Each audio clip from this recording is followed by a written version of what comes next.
नमस्कार, मैं वेद प्रकाश पांडे और आप देख रहे हैं मेरे साथ इंडिया नाउ 24।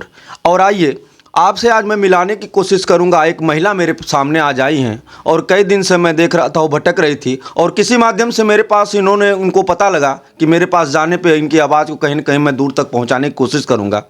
और यह इतनी पीड़ित हैं और इन्हीं की जुबानी मैं इनसे बात करा के और आपको बताने की कोशिश करूंगा और इनकी समस्या है, उस समस्या के बारे में हम इन्हीं की जुबानी जानना चाहेंगे। आइए आपसे बात कराते हैं। क्या नाम है आपका? सोना देवी।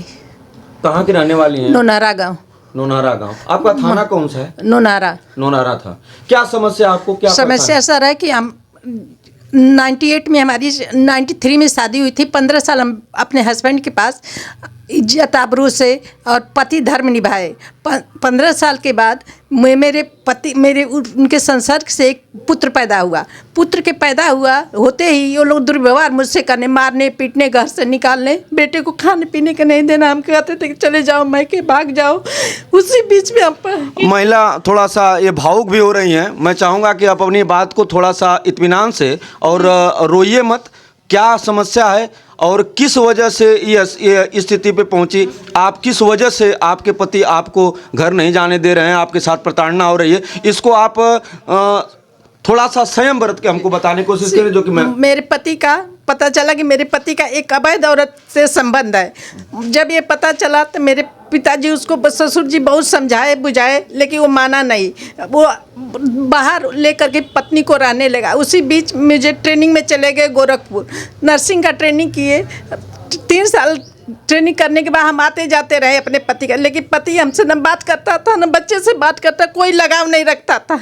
और जब हम उसके पास फिर ससुर से अलग होकर के रहने लगा, सास ससुर के पास हम आते जाते रहे। आपके ससुराल में कितने लोग हैं? कितने लोग? अकेला हो और 2 ननद है। और इसके बाद आप जब वहाँ से आई हैं, आप कहीं नौकरी भी करती हैं क्या? पीजीआई में उसी बीच मुझे नौकरी मिल गई। अच्छा। नौकरी मिल गई तो हम बच्चे के पास ले करके रहने लगे। लखनऊ में ऐसी पीजीआई में मुझे जॉब मिल गई, वहाँ रहने लगे। इसके बाद ये उस औरत को उसी बीच में मेरे ससुर 2017 में एक्सपायर कर गए। आपको समस्या मतलब उनको दूसरी शादी करने से? एक अवैध औरत को घर में रख करके उसको सब कुछ कर रहा है। मुझे घर से में ताला बंद कर दिया, जाने नहीं दे रहे हैं। आपके पास बच्चे भी हैं? एक बच्चा है मेरा। कितने साल का लड़का है आपका?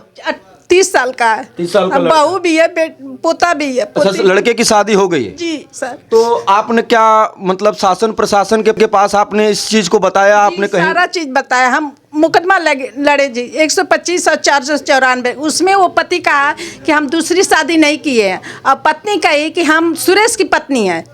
तो दोनों लोग बरी हो गए उसमें। हम आप गाजीपुर के इस समय तत्कालीन डीएम साहिबा हैं, क्या आप डीएम साहिबा के पास गई थी जो कि महिला हैं? हो सकता है आपके दुख दर्द को भली भांति समझे। क्या आपने इस बात को उनको जाके कहा? नहीं, अभी नहीं कहा सर, लेकिन हम एसपी साहब के यहाँ कहे। वो एसपी साहब ने, एडिशनल एसपी ने महिला प्रकोप में हमको भेज दिया।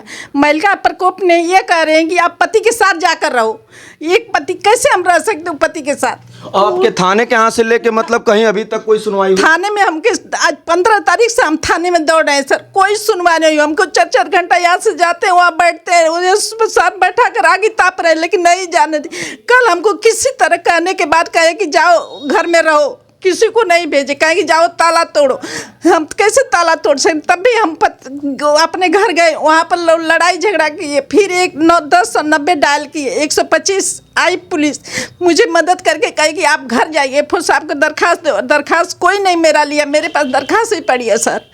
बहुत बहुत धन्यवाद। आप रोइए ना, मैं आपकी बात। और यह देख लीजिए, यह समस्या नोनारा थाने की महिला है और यह सरकार जो महिला सशक्तिकरण की बात करती है, महिला उत्थान की बात करती है, और एक महिला जो आज इस समय इतनी प्रताड़ित है और रो के इनका बुरा हाल है। मैं इनसे बात करने की बार बार कोशिश कर रहा हूं कि अपनी बात इत्मीनान से बताएं, मगर वो स्थिति में नहीं है कि अपनी बात को बता पाएं। और मैं चाहूँगा कि यह वीडियो आला अधिकारियों के जाए उनके पास और इनका कहीं न कहीं से इनकी सुनवाई हो, ताकि एक महिला के साथ, एक महिला जो कि अपने न्याय के लिए दरबर की भटक रही हैं, उनके साथ न्याय हो, यही मैं चाहूँगा। मेरे साथ मेरे सहयोगी रिपोर्टर शिव प्रकाश पांडे की खास ग्राउंड रिपोर्ट गाजीपुर से। आप इंडिया नाउ 24 पर बने रहें। बहुत बहुत धन्यवाद।